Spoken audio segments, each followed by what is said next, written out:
What's happening, troops? Welcome back to another video here on the SharpDiv YouTube channel. If you've not subscribed yet, then what are you doing? Over 50% of you guys still haven't subscribed to the channel, so on you go. In this video today, it's going to be a fun one. I will be picking my all-time Rangers starting 11. A lot of the players that I will mention in this video, I never got to see play live, so it's been absolutely class going back in time, watching highlights of them, seeing what they were all about, reading about them, and I'm sure you guys will love this as well. Starting off in goals, for me, there is only one man that can take this place. It's Andy Goalie, otherwise known at Rangers as the goalie. He would win games by himself with the saves he was making, get you 15, 20 points a season on the road to titles. Talking about titles, he picked up 5 league titles for Rangers and was instrumental to us getting 9 in a row. Massive for the dressing room, he was a leader.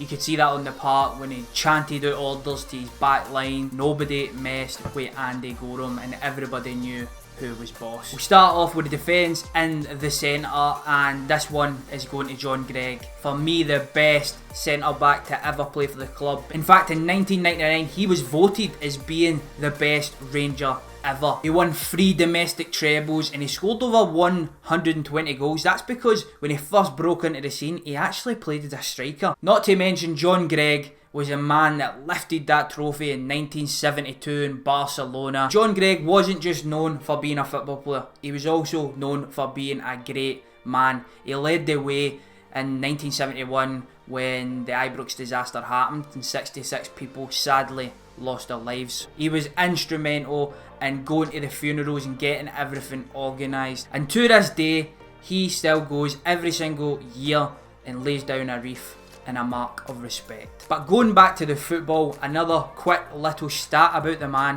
In 1976, when Rangers won the treble, he played in every single match, the first man to do so. Not to mention in 1972, when he played in that match in Barcelona, he had a stress fracture in his foot. Should have been nowhere near the football pitch, but he had to be because he was a winner and he was a leader. Moving on to another leader, just playing beside him, it's Richard Gough. He captained Rangers for the 9 in a row, 9 consecutive titles. Along with that, he picked up 10 other cups, 4 Scottish Cups and 6 League Cups. Again, he was a massive leader and he led by example. He was an absolute warrior on the football part. He was always vocal, helped his teammates, and he would never ever back down from a challenge. And also there's a story after he picked up that 9th consecutive league title for Rangers. He's very, very emotional. The next day, Billy McNeil phoned him up, said congratulations to him and to Rangers Football Club. He thought that that was something that would never ever be done again, and it meant the world to Gough. I've had to fit the man Terry Butcher into this team as well, because if we're talking about hard centre backs that played for Rangers, absolute warriors, he was right up there. He completely epitomises a Rangers centre half. He won 3 league titles at the football club, he was the captain, and in fact Richard Gough came to almost replace him. He's very well known for just being as tough as nails, which is where this photo comes from here. This is a photo from a World Cup qualifier in 1989 where Big Butcher was just gushing in blood while he was playing for England, but continued to play on with that strap around his nut, and it was all over his top, it was everywhere, and just everyone was just thinking to themselves, how is this man still on the football pitch? Moving over to the right back position, and sadly this man is no longer with us, but there's a reason why Sandy Jardine has got a stand at Ibrox named after him. One of the most unique footballers that Scotland has ever produced, and of course again he was part of the team that won in 72. He's one of the first overlapping right backs, and that is where he was actually given his biggest chance at Rangers. But of course it was Willie Waddle that gave him his biggest chance as Rangers, played him in the right back position, and he was instrumental for the Barcelona game. In fact, he was absolutely outstanding in that game, but not just that game. In the previous game versus Bayern Munich, he actually scored a goal which got us there as well. Moving on to the midfield midfield, and centre midfielders are like my favourite players. They're absolute ballers, eh? They just control games. I love players that can pass a ball about, that can do things a wee bit different, and that is exactly what Slim Jim Baxter done. One of the best players in the 1960s, he picked up 10 winners' medals for Rangers Football Club as well. 3 of them being First Division championships, and actually in 1965 he was among the 15, in fact the 13 best players in world football. Slim Jim was an entertainer. He could twist, he could turn, he would leave defenders and the other midfielders and opposition players with their ankles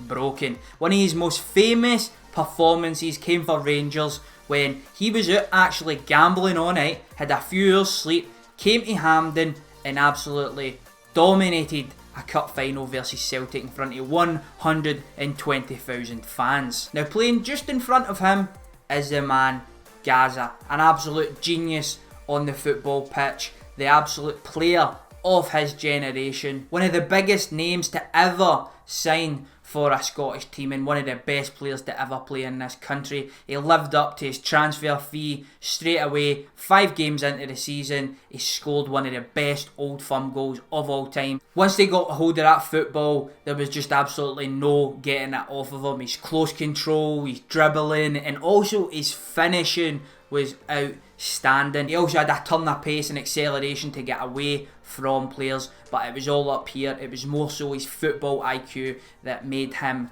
a level above everybody that he played against. From one genius to another, Davy Cooper. Davy Cooper scored the best goal in Rangers history versus Celtic, where he was just absolutely taking the piss right out of them. Chipping it over one guy's head, another guy's, and then bang, in the back of the net. 3 leagues, 3 Scottish Cups and 7 League Cups to his name as well. Not to mention his free kick versus Aberdeen in '87, which is up there with his best goals ever. Souness even said that he was more technically gifted than Kenny Dalglish, and that if he'd went to Italy, he'd have been the best player on the planet. On the other flank, arguably the best player to ever play in Scotland, Brian Laudrup. Champions League winner, came to Ibrox and was an absolute animal. He had blistering pace, he had great ball control, but he wasn't selfish in front of goal. He could just create at will for other players, and he did it several times. Not to mention though, he could score with his left foot, he could score with his right foot, and he could score with his head. In 1992, only 2 seasons before he signed for Rangers, he was in top 6 players of the world. Of course, leading Denmark all the way to the final and winning the Euros. The man's got a cup final named after him. It was a cup final where Rangers won 5-1, and that is now named the Laudrup final. Even though Jury scored a hat-trick, unlucky big man. But this guy was just different gravy. Nobody could get close to him. On his day, he was unstoppable against anybody in world football. Playing up front, it's got to be this man. He's an absolute legend of the football club. I was going to play him at centre half, which might give you an inkling as to who he is, but it's big Derek Johnston. To be fair, he could play all over the park, but I've put him up there as a striker. This is a guy who broke into the Rangers team at 16 years of age in 1970, and when players went out injured in 72, he played in the cup final at only the age of 18. And by the way, at 16 when he made his debut, he scored 2 goals, and a few weeks later he managed to play in the cup final versus Celtic again at 16 years old, where he scored the winning goal. He was part of the team in 1975 that stopped Celtic from winning 10 in a row, not to mention, but he scored 31 goals that season. This guy deserves to be in this team. Finally, the last name in the team sheet, but it's not going to be a surprise, it's Ali McCoist. 10 league titles, 10 other trophies, and 2 golden boots. Yes, you heard me correctly, the top goal scorer in world football 2 years in a row. He scored hat-tricks versus Celtic in cup finals. He's third in all-time appearances with 581, most league goals 251, most in the League Cup 54, and most in Europe 21. What a player. His middle name should have been in it. But that's going to do us for this video. If you have enjoyed it, please hit that like button, subscribe if you're new around here. I've been SharpDiv, you've been yourself, and I'm out.